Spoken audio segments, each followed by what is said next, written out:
En una operación ocurrida a las 4 horas Zulu, lejos de cualquier línea de frente activa y en una zona que Moscú consideraba estratégicamente incontestada, un buque de guerra ruso quedó expuesto a una amenaza inesperada.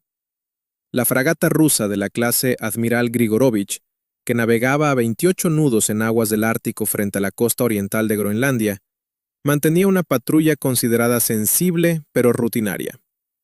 Según la planificación rusa, la región ofrecía distancia respecto a Ucrania, ausencia de amenazas inmediatas y un entorno relativamente seguro para operaciones navales. La tripulación operaba bajo esta premisa mientras los sensores del buque rastreaban posibles submarinos de la OTAN y vigilaban un panorama de radar que no mostraba indicios de riesgo. Desde una perspectiva convencional, la fragata parecía fuera de peligro. Sin embargo, la amenaza no procedía del subsuelo marino ni del espacio aéreo. Dos embarcaciones no tripuladas ucranianas, Mura V5, ya seguían la estela del barco ruso tras haber adquirido su blanco. No provenían de una base naval ni contaban con apoyo aéreo visible. Su origen eran dos contenedores comerciales aparentemente civiles que flotaban en la zona, modificados internamente para actuar como plataformas encubiertas de lanzamiento.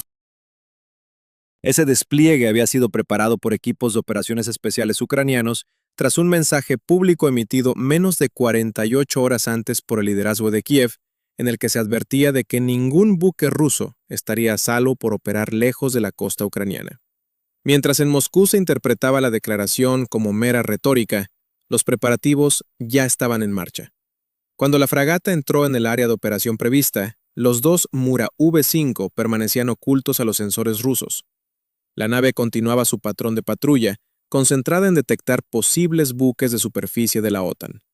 En ese punto, no existía indicio alguno de que un doble sistema de ataque no tripulado la estuviera siguiendo. A las 4:05 Zulu, ambos drones abandonaron los contenedores y aceleraron hacia el objetivo. Se aproximaban con una separación calculada de 2 millas náuticas, una maniobra doctrinal que convertía al primer dron en señuelo detectable, mientras el segundo se mantenía en una zona de ocultación relativa creada por la propia estructura del buque ruso. Desde el centro de control en la ciudad de Leópolis, operadores ucranianos recibían confirmación de inteligencia proporcionada por aliados de la OTAN sobre la posición y trayectoria de la fragata, que se encontraba a 18 millas náuticas y acercándose. Las condiciones ambientales pronto alterarían el desarrollo de la operación. Entre la niebla ártica, un iceberg de unos 80 pies emergió en la trayectoria del dron delantero. El sistema autónomo, optimizado para evitar colisiones pero limitado por los parámetros de emisión, dudó brevemente. El operador tuvo que tomar control manual y efectuar un giro brusco para evitar el impacto. Minutos después, el frío extremo y la niebla cargada electrostáticamente alteraron la conexión principal, dejando sin señal temporal al centro de control ucraniano. La misión quedó durante 20 segundos sin telemetría directa, dependiendo de la capacidad de redundancia instalada.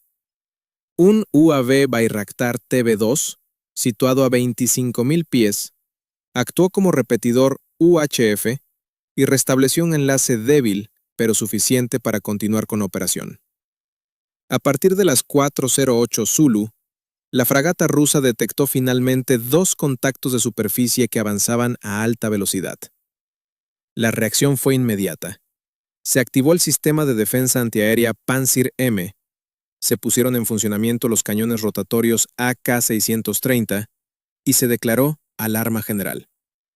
Lo que hasta entonces había sido una patrulla rutinaria pasaba a convertirse en un enfrentamiento directo.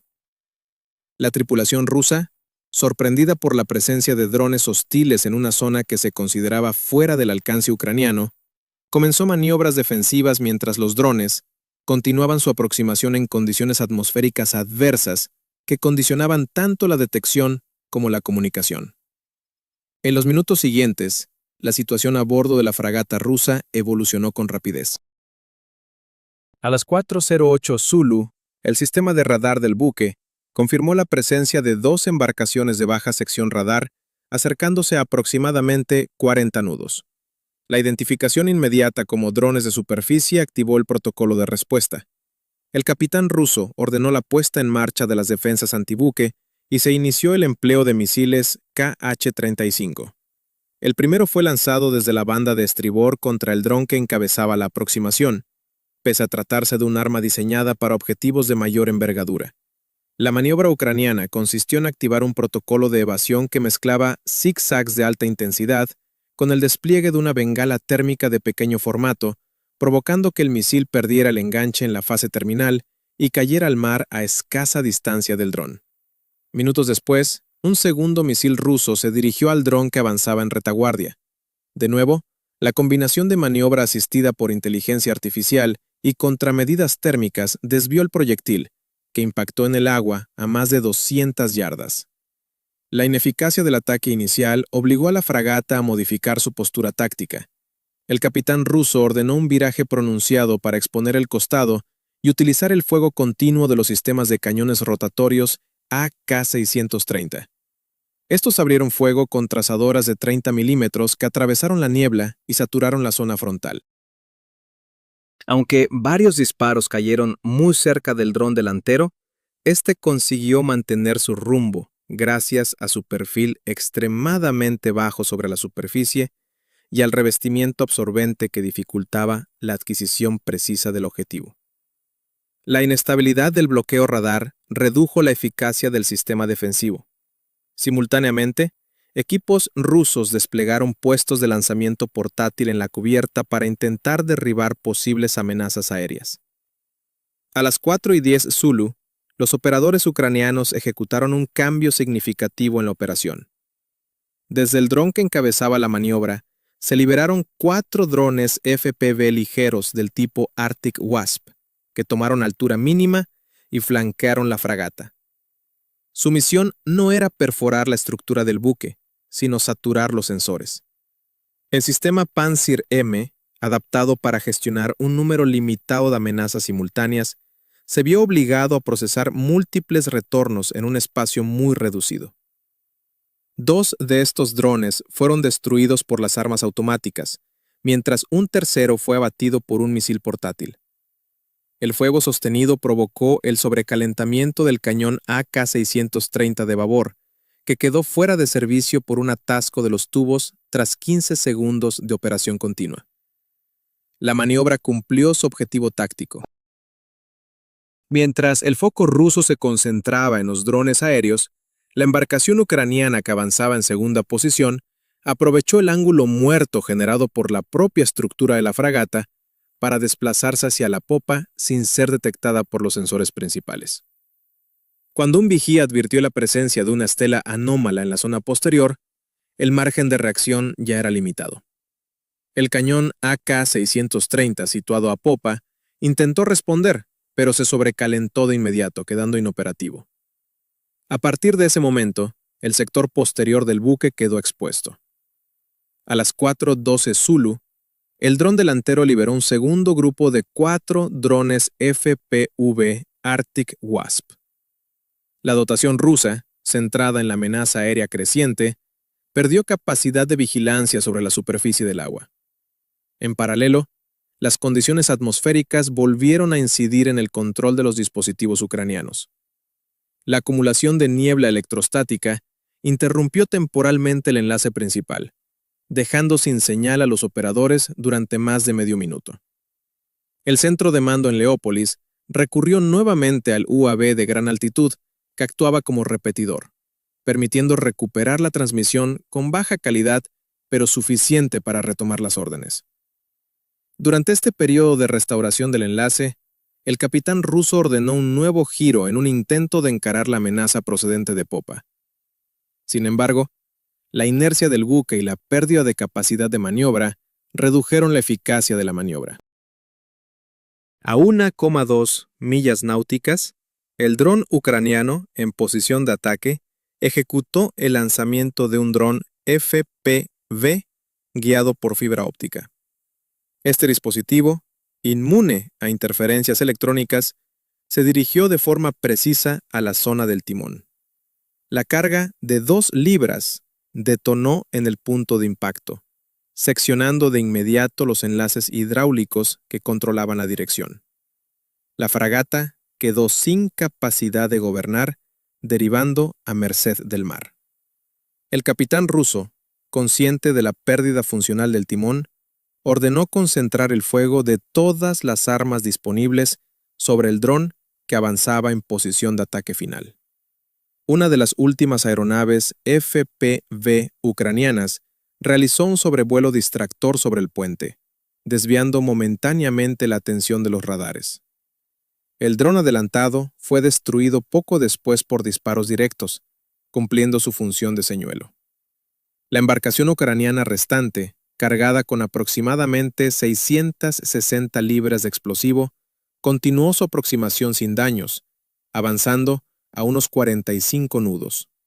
A distancias decrecientes, el personal ruso intentó detenerla mediante fuego manual de ametralladoras pesadas, pero las maniobras evasivas controladas remotamente permitieron que el dron mantuviera trayectoria. A las 4:15 Zulu, el dron alcanzó la sección inferior de la popa e impactó por debajo de la línea de flotación. La detonación generó una burbuja de alta presión que fracturó el casco y desencadenó una explosión secundaria en el compartimento de misiles del buque. En cuestión de segundos, una columna de fuego se elevó sobre la nave mientras comenzaba a escorarse. Los compartimentos de máquinas se inundaron y los sistemas de propulsión quedaron inutilizados. En menos de 10 minutos, la fragata rusa quedó perdida como consecuencia directa de la operación ucraniana. Tras la destrucción de la fragata, comenzaron a manifestarse las implicaciones estratégicas de la operación. Según la evaluación preliminar de fuentes militares, la pérdida del buque representó un golpe significativo para la estrategia rusa en el Ártico, región que Moscú consideraba un corredor seguro dentro de su proyección naval en la ruta marítima del norte. La operación ucraniana, basada en plataformas comerciales modificadas y drones de bajo coste, demostró que la distancia geográfica ya no garantizaba inmunidad. La afirmación realizada públicamente por el liderazgo ucraniano menos de 48 horas antes, según la cual ninguna zona marítima quedaría fuera de su alcance, adquirió así un carácter operativo verificable. La acción confirmó además que la combinación de contenedores civiles adaptados, embarcaciones no tripuladas y enlaces de comunicación redundantes puede emplearse como vector de ataque más allá del entorno regional inmediato. Analistas navales consultados coinciden en que el hundimiento de un buque valorado en cientos de millones de dólares mediante un sistema formado por 2 drones de superficie y un conjunto reducido de drones FPV supone un cambio en la relación coste-efectividad de las operaciones navales contemporáneas. La operación también evidenció vulnerabilidades en los sistemas rusos de defensa automática ante amenazas de baja firma y en la capacidad de gestión simultánea de múltiples objetivos. Tanto los misiles antibuque como los cañones rotatorios mostraron limitaciones cuando se enfrentaron a plataformas pequeñas capaces de maniobras evasivas abruptas y equipadas con contramedidas propias. La pérdida de la capacidad de gobierno tras el ataque al timón fue un punto de inflexión, ya que dejó a la fragata sin posibilidad de reposicionarse ante la segunda fase del ataque. En términos tácticos, la operación ucraniana confirmó la utilidad de las maniobras de saturación sensoras, así como del empleo de drones FPV para neutralizar o distraer sistemas de artillería automática. El uso de un UAV a gran altitud como repetidor de señal demostró ser decisivo para mantener el control operativo durante los periodos en que las condiciones atmosféricas deterioraron el enlace principal. Este enfoque permitió a los operadores restablecer la supervisión remota en los momentos críticos y ejecutar las maniobras finales con suficiente precisión. En el plano estratégico, la acción puso de manifiesto que las fuerzas navales rusas deberán reconsiderar la protección de sus buques en zonas previamente consideradas seguras. La posibilidad de que drones, lanzados desde contenedores comerciales flotantes, operen en áreas remotas, introduce un nuevo factor de riesgo en regiones como el Ártico, el Báltico o las rutas del Atlántico Norte. La operación también sugiere una expansión de la doctrina ucraniana hacia la proyección de fuerza a larga distancia mediante sistemas no tripulados, lo que podría obligar a la Federación Rusa a redistribuir recursos defensivos y reforzar la vigilancia en corredores marítimos tradicionalmente desatendidos. Asimismo, la pérdida del buque plantea interrogantes sobre la capacidad rusa para garantizar la seguridad de sus líneas de suministro y de su presencia naval en el extremo norte. La fragata cumplía un papel relevante en tareas de patrulla, detección y disuasión en un área donde la competencia geopolítica aumenta de forma sostenida. Con su destrucción, Moscú enfrenta una disminución de capacidades en un sector especialmente sensible de su estrategia marítima. De forma más amplia, el episodio se inscribe en una tendencia en la que sistemas no tripulados y soluciones de bajo coste desempeñan un papel central en operaciones de alta complejidad. El hundimiento de la fragata refuerza la idea de que infraestructuras navales de gran tamaño pueden ser vulnerables ante dispositivos pequeños y fácilmente ocultables, capaces de operar en entornos recónditos sin necesidad de una cadena logística convencional.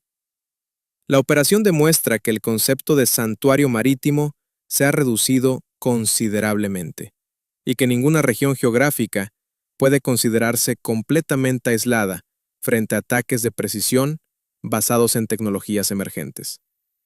Finalmente, la acción reavivó el debate sobre la evolución de la guerra naval en escenarios distribuidos y la necesidad de adaptar doctrinas tradicionales a sistemas autónomos capaces de ejecución remota. Lo ocurrido en aguas del Ártico refuerza la percepción de que el equilibrio naval puede alterarse con medios relativamente modestos cuando se integran en operaciones coordinadas que combinan sigilo, saturación sensora y ataques dirigidos a puntos críticos de los buques enemigos. La demostración de alcance global mediante drones confirma una transformación en curso y deja abierta la discusión sobre cómo responderán las potencias implicadas. Suscríbase para seguir recibiendo actualizaciones y análisis detallados sobre la evolución de este tipo de operaciones.